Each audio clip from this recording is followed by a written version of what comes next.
Okay, the first thing we've done is we came out here and we worked on the foundation.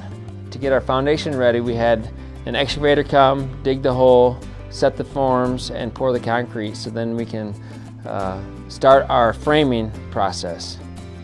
We have our deck on so we can walk on the floor. We've framed all our top plate and bottom plate for our walls, and we are currently starting to put our walls together to actually build what looks like a house. Next, we started with the framing on top of the foundation. First, we start with the floor joists. Then from the deck, we start to add our walls.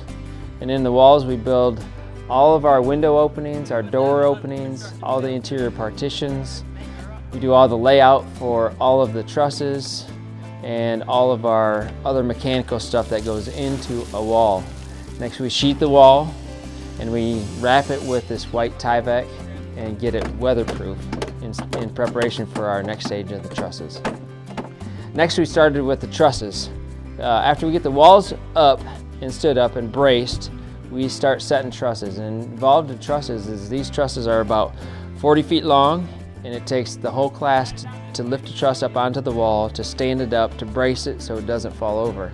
And there's about 60 different trusses on this house. And then once trusses are up, then we can start sheeting it in preparation for drying it in and the shingling process. Next, we came to the windows. After we framed the house, we framed all the window openings. Next, we take the windows and we install the windows into the openings. We also, at the same time, we install our doors.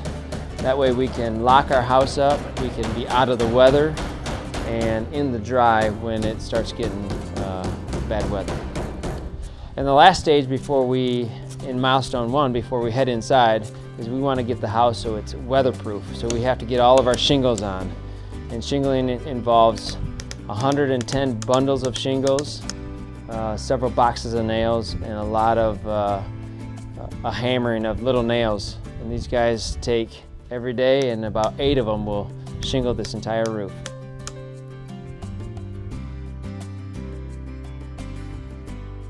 Well, that wraps up Milestone 1. We'll see you in Milestone 2, which is going to be sometime in the midwinter. When the snow is about a foot deep outside, we'll be inside in the warm house working on trim, tile, flooring, and finishing up the inside of the house to make it look like a home. And we'll see you then.